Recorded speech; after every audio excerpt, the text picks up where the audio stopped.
प्रिय श्रोताओं, सर्वशक्तिमान के नाम पर आप सभी को नमस्कार। परमेश्वर की असीम कृपा और शांति आपके जीवन में सदा बनी रहे। हम आप और आपके परिवार के लिए प्रार्थना कर रहे हैं। हम स्वागत करते हैं हमारा हर पुरुष एक महान भौमिक कार्यक्रम में। यह प्रसारण आपके जीवन में आशीर्वाद और प्रेरणा दे। हमारे साथ जुड़े रहें और इस कार्यक्रम का लाभ उठाएं। चाहते हैं तेरे प्यार के सागर में हम तैरना चाहते हैं। तू प्यार का सागर, सागर दया का तू है। तू प्यार का सागर, सागर दया का तू है।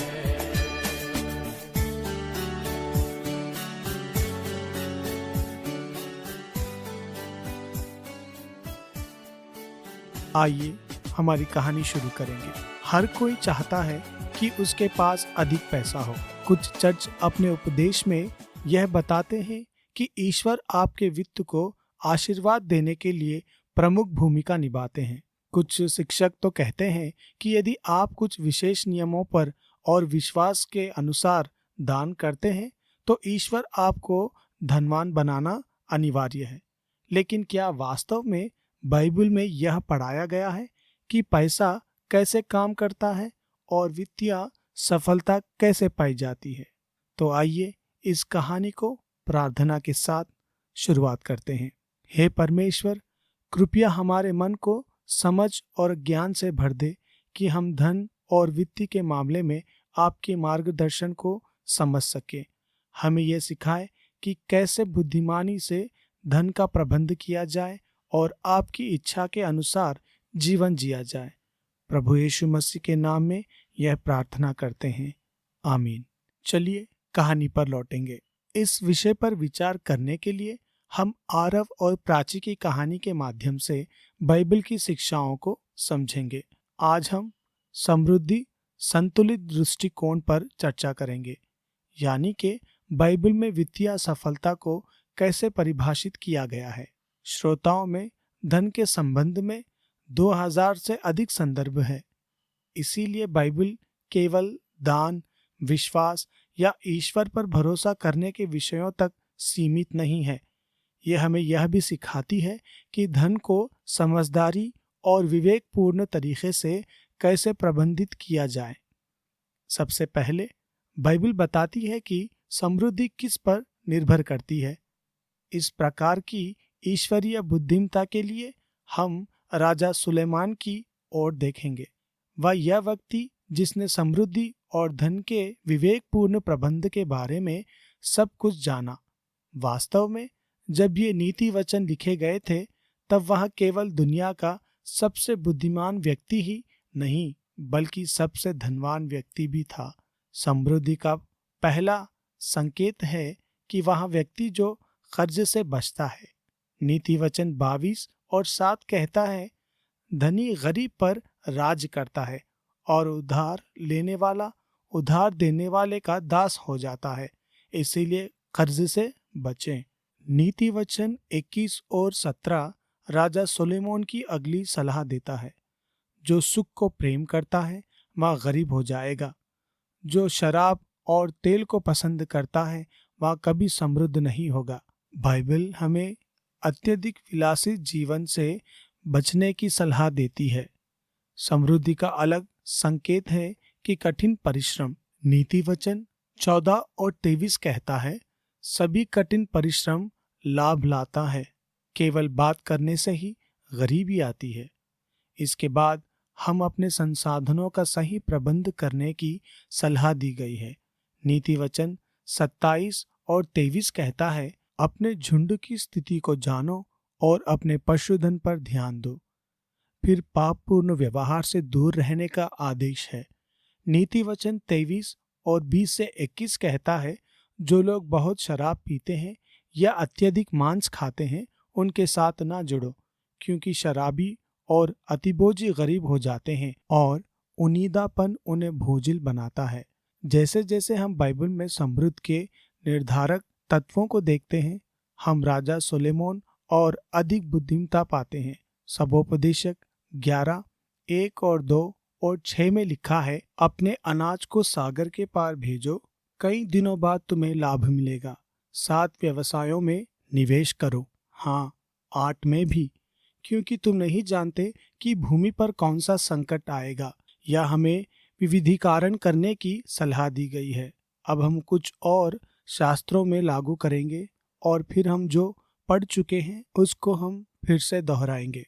नीति वचन 3:9-10 में लिखा है, अपने धन के साथ प्रभु का सम्मान करो, अपने धन के साथ प्रभु का सम्मान करो, अपने फलों के साथ प्रथम फल प्रभु को समर्पित करो, तब तुम्हारे भंडार भर जाएंगे और तुम्हारे वर्तमान में नया मदिरा उफन उफन भर आ जाएगा।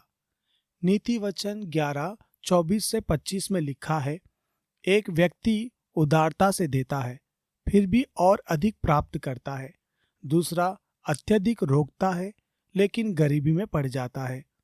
उदार व्यक्ति समृद्ध होगा, जो दूसरे को ताजगी देता है उसे भी ताजगी प्राप्त होगी। समृद्धि का प्रमुख संकेत है वहाँ व्यक्ति जो उदारता से देता है। हमारे अंतिम 2 पद है नीति वचन 21-5 और 14-8 में। परिश्रम की योजनाएं निश्चित रूप से लाभ में ले जाती है, जैसे कि जल्दबाजी केवल गरीबी की ओर ले जाती हैं। सावधान व्यक्ति की बुद्धि यह कि वे अपने मार्ग पर विचार करें, लेकिन मूर्ख की मूर्खता धोखा है। यहाँ हमें अच्छी योजना बनाने का निर्देश दिया गया है। मैं जानता हूँ कि हमने अभी बहुत सारे शास्त्र और जानकारी साझा की है और कुल मिलाकर यह हमें समृद्धि प्राप्त करने के लिए ईश्वर की बड़ी बुद्धि देती है। इसीलिए आइए हम उन निर्देशों का पुनरावलोकन करें जो ईश्वर के वचन ने हमें समृद्धि और धन प्रबंध के लिए दिया है। हमें कर्ज से बचना चाहिए और विलासित से दूर रहना चाहिए।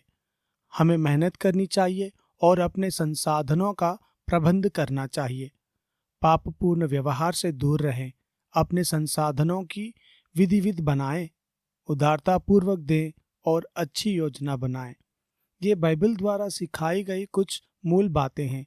हालांकि हमेशा कई अन्य कारक होंगे जो यह निर्धारित करेंगे कि आप वित्तीय रूप से सफल हो गए या नहीं। फिर भी आप यह सत्य है कि जो ईसाई वित्तीय रूप से सफल है वे उदारतापूर्वक देता है और ईश्वर पर भरोसा करते हैं, लेकिन वे अपने पैसे का सही प्रबंध भी करते हैं, मेहनत करते हैं, कर्ज से बचते हैं और अधिक जरूरत से अधिक विलासित में नहीं रहते।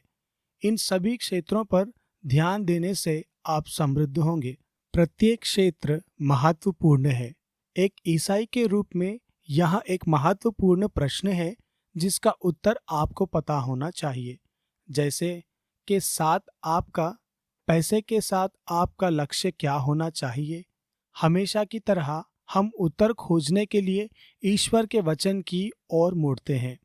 लूका की इंजिल 16 और 13 में हमें पहला उत्तर मिलता है, जब यीशु कहते हैं, कोई भी 2 मालिकों की सेवा नहीं कर सकता।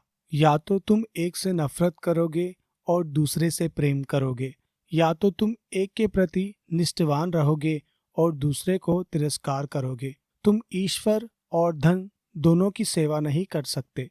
ईसाई के लिए पैसे का मामला है।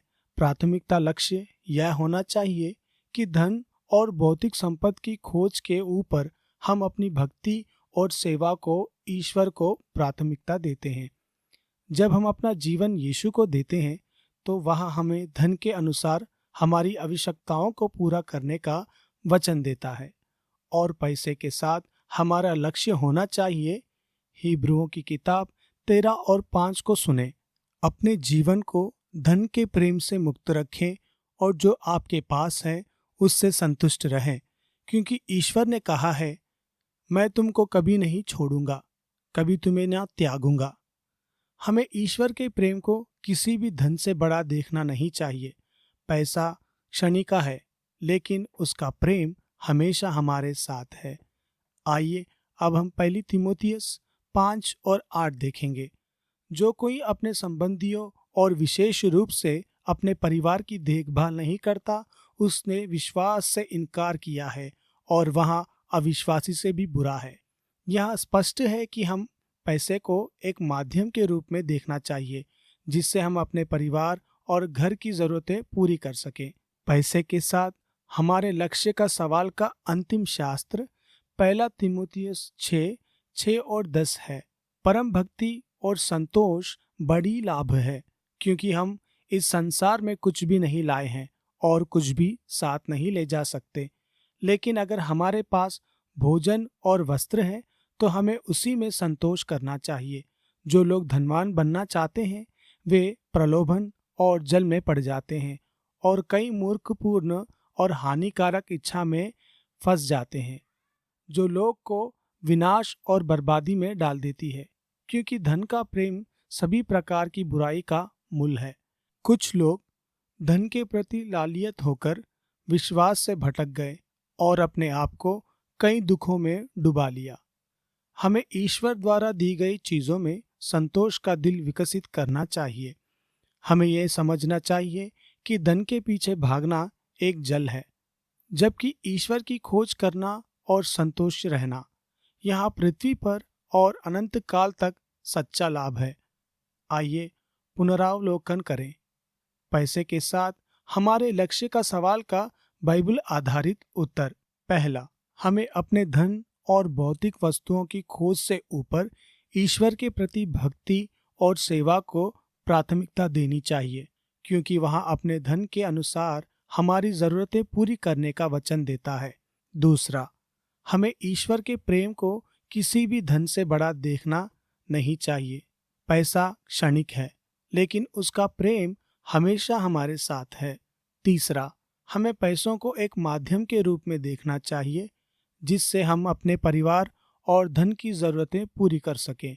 चौथा, हमें ईश्वर द्वारा दी गई चीजों से संतोष का दिल विकसित करना चाहिए।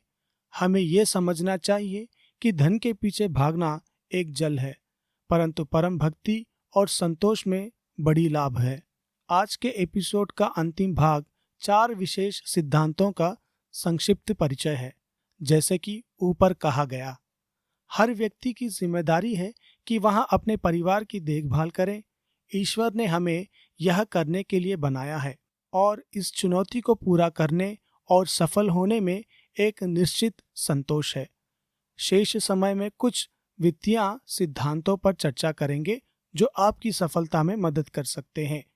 नीति वचन 21 और 5 के अनुसार परिश्रमी की योजनाएं निश्चित रूप से लाभ में ले जाती है, जैसे जल्दबाजी केवल गरीबी की ओर ले जाती है।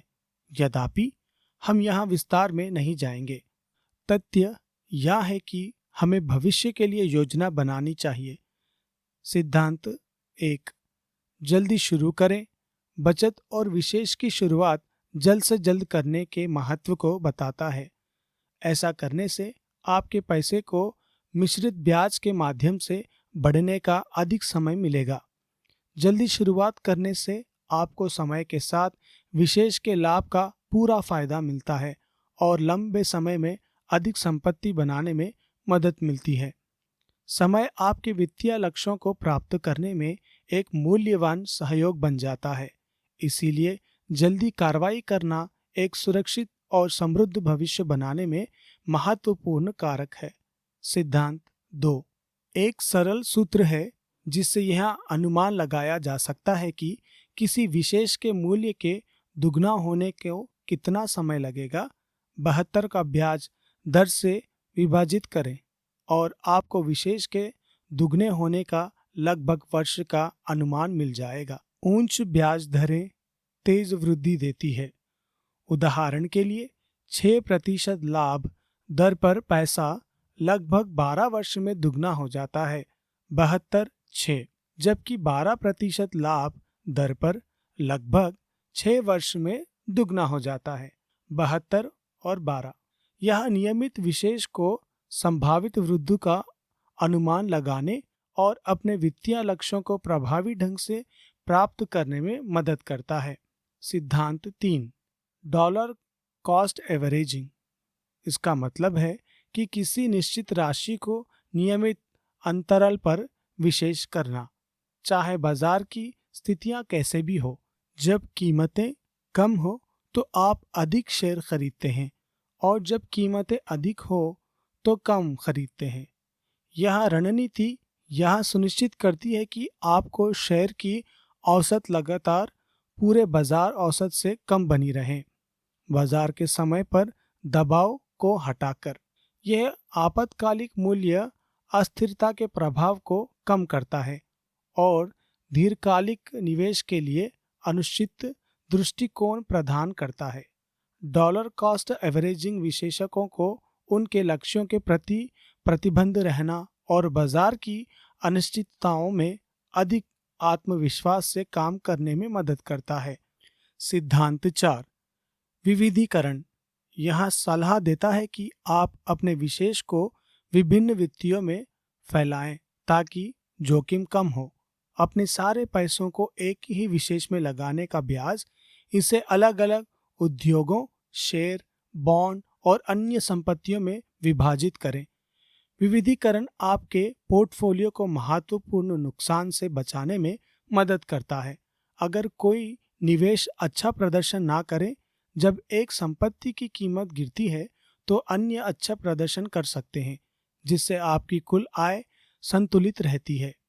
विविधीकरण करके आप एक अधिक मजबूत और स्थिर निवेश पोर्टफोलियो बनाते हैं जो बाजार की अस्थाइयों को प्रभाव को कम करता है और दीर्घकालिक वृद्धि की संभावना बढ़ता है। इन 4 विशेष सिद्धांतों के बारे में अधिक विवरण, उदाहरण और जानकारी आप वेबसाइट एवरीमैन अ वॉरियर पर पा सकते हैं। हम थोड़ी ही देर में इस जानकारी को फिर से दोहराएंगे। एक अच्छा उदाहरण दीर्घकालिक विशेष जानने वाले व्यक्ति का है, R.G. लेट्रिनो। लेट्रिनो एक अमेरिका आविष्कार, उद्यमी और औद्योगिक व्यक्ति थे। उनका जन्म 1888 में रिचफोर्ड, वर्मोंट में हुआ था। वहाँ भारी मशीनरी और पृथ्वी हिलाने वाले उपकरणों के विकास में प्रमुख व्यक्ति थे, लेकिन उन्हें उनका धर्मायण, ईसाई विश्वास और परोपकार के लिए भी जाना जाता था, जिसने उनके व्यक्तिगत और पेशावर जीवन में महत्वपूर्ण भूमिका निभाई। उनके मूल्य और परोपकारी गतिविधियों को आकार दिया। लेटुर्नो का जीवन कई समझदार विशेषों के उदाहरण से भरा हुआ था। इनमें से एक था उनकी पुरानी लॉन्ग व्यू मैन्युफैक्चरिंग कंपनी का अधिग्रहण। 1940 के दशक की शुरुआत में लुटेर्नो को टेक्सास के लॉन्ग व्यू में स्थित संघर्षित निर्माण कंपनी की खरीदने के लिए संपर्क किया गया। लुटेर्नो को टेक्सास के लॉन्ग व्यू में स्थित संघर्षित निर्माण कंपनी को खरीदने के लिए संपर्क किया गया। जब कई लोगों ने उस कंपनी को असफल समझा, तब भी R.G. लुटेर्नो ने उसकी क्षमता को पहचाना और विश्वास किया कि अपनी इंजीनियरिंग विशेषताएं के साथ वह इसे सफल बना सकते हैं। दूसरों की संदेहपूर्ण टिप्पणियों के बावजूद उन्होंने जोखिम लेने और कंपनी को विशेष रूप से आगे बढ़ाने का निर्णय लिया। लुटेर्नो के नेतृत्व और नवीन इंजीनियरिंग डिजाइनों के तहत कंपनी जल्द ही फलने फूलने लगी। उन्होंने विभिन्न प्रकार की भारी मशीनरी पेश की, जिससे निर्माण और खनन उद्योगों में क्रांति ला दी। व्यवसाय तेजी से बढ़ा और कभी कंपनी बहुत फल से आगे बढ़ी, जिससे लॉन्ग व्यू का औद्योगिक केंद्र के रूप में विकास भी हुआ। R.G. लुटेर्नो की दूरदर्शिता और समझदारी, विशेष निर्णय लेने की क्षमता ने उन्हें अलग बनाया।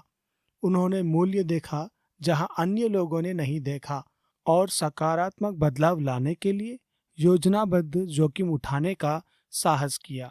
इस निर्माण कंपनी में उनका निवेश न केवल उस व्यवसाय को बदल गया, भारी मिशनरी प्रौद्योगिकी में महत्वपूर्ण प्रगति भी हुई, जिससे कई उद्योग पर स्थायी प्रभाव पड़ा। उनका उदाहरण हमें यह याद दिलाता है कि सूचित और रणनीति निवेश कल्पना लेना, अवसरों को पहचानना और उन पर कार्रवाई करने का साहस रखना कितना महत्वपूर्ण है। लुटेरों की कहानी हमें प्रेरित करती है कि हम सतह से आगे देखें, पूरी तरह शोध करें और हमारे समझदार निवेश की दीर्घकालिक संभावनाओं पर ध्यान दें। लुटेरों का जीवन यह दर्शाता है कि समृद्धि धीरे धीरे आती है और इसके लिए धैर्य और सोच समझ कर निर्णय लेने की आवश्यकता होती है। यह रातों रात नहीं होता। कोई शॉर्टकट या जल्दी अमीर बनने की योजना स्थितियां समुद्र नहीं देती। इसके बजाय हमें समझदारी से निवेश करने और लंबी अवधि के दृष्टिकोण से सोचने पर ध्यान देना चाहिए। समय धन बनाने में एक महत्वपूर्ण सहयोगी है जो विशेष को बढ़ने और गुणों होने का अवसर देता है। आकस्मिक निर्णय और उच्च जोखिम वाले प्रयासों से बचें। जल्द ही शुरू करने और अपने विशेष को बढ़ने का समय देने से गुण की शक्ति का लाभ उठाएं। जोखिम भरे प्रयासों से जल्दबाजी ना करें। इसके बजाय अपने निवेश को विविध बनाएं और धैर्य रखें।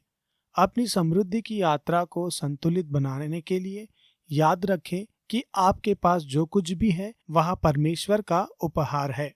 यहाँ तक कि आपकी शारीरिक क्षमताएं जो आपको कम करके पैसा कमाने में मदद करती है, वह भी परमेश्वर का उपहार है। आपके पास जो कुछ भी है वह परमेश्वर की संपत्ति है जिसे आपको उसके लिए उपयोग करने के लिए उधार दिया गया है। इसीलिए इस यात्रा में मार्गदर्शन के लिए हम यहाँ चर्चा की गए परमेश्वर के ज्ञान का उपयोग करें। वह रास्ता जानता है। अतः हमें पवित्र आत्मा पर भरोसा करना चाहिए कि वह हमें इन सभी चीजों को करने की शक्ति दे। इसीलिए यीशु हमें याद दिलाते हैं कि हम अंगूर की बेल हैं और वहाँ बेल है। हमें उनसे जुड़े रहना चाहिए। इस प्रक्रिया में यीशु के बिना आप अपने वित्तीय के व्यवहार में बहुत कम बदलाव देखेंगे और कोई अद्भुत परिणाम नहीं होगा। आज के इस कार्यक्रम को हम यहीं समाप्त करते हैं। तो चलिए हमारे इस कार्यक्रम को समाप्त करने से पहले प्रार्थना के साथ हम जुड़ेंगे। प्रिय परमेश्वर, हम आपके सामने आ जाते हैं और आपका धन्यवाद करते हैं कि आपने हमें आज धन और प्रबंध के बारे में अपने वचन की सच्चाइयों का समझने के अवसर दिया। हमें सिखाया कि हमें अपने धन को जिम्मेदारी से उपयोग करना चाहिए, क्षण से बचना चाहिए, कड़ी मेहनत करनी चाहिए और उदारता के साथ दूसरों की मदद करनी चाहिए। हे प्रभु, हमें यह समझने में मदद कर कि धन के केवल एक साधन है और असली संपत्ति आपकी इच्छा में और आपके प्रेम में है। हमें संतोष हृदय दे ताकि हम जो कुछ भी आपके द्वारा दिया गया है उसी में खुश रहें। हमें आपका मार्गदर्शन और बुद्धि दे कि हम अपने संसाधनों का सही उपयोग करें और दीर्घकालिक योजनाओं के लिए बुद्धिमानी से निवेश करें। हमें पवित्र आत्मा की शक्ति दे कि हम हर निर्णय में आपसे जुड़े रहें और हमारे वित्तीय जीवन वास्तविक परिवर्तन और आशीर्वाद देखें। प्रभु, हमारी नजरें धन पर ना हो बल्कि आप पर बनी रहे। हमारे परिवार और हमारे समाज में भी हम आपके आशीर्वाद का माध्यम बन सके। हे प्रभु, आपकी मदद से हम जिम्मेदारी, संतोष और विश्वास के साथ अपने वित्तीय जीवन को संभालने में सक्षम हो। यीशु मसीह के नाम पर हम ये प्रार्थना करते हैं, आमीन। आज आपने जो कुछ भी सुना है उसका विस्तृत विवरण लानी बर्जर के शिष्यता कार्यक्रम में आप पा सकते हैं, जो कि everymanawwarrior.com पर उपलब्ध है। अब तक आपने हर पुरुष एक महान भौमिक कार्यक्रम सुना है, जो कि ट्रांसवर्ल्ड रेडियो का एक हिस्सा है। मैं आपका मेजबान अजीज।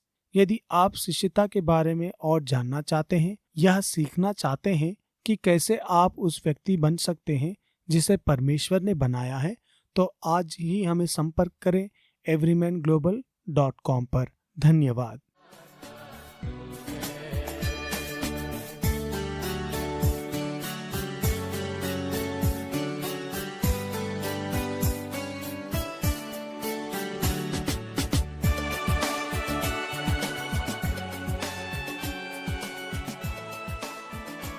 इस कार्यक्रम से आप सभी को आशीष मिले, यही हमारी कामना है। आप हमारी प्रार्थनाओं में हैं और अधिक जानकारी के लिए हमें ईमेल करें listenersfeedback@gmail.com पर, या फिर व्हाट्सएप, कॉल और SMS के लिए 8523047990 पर हमें संपर्क करें। हमारे साथ जुड़ने के लिए आप सभी को धन्यवाद।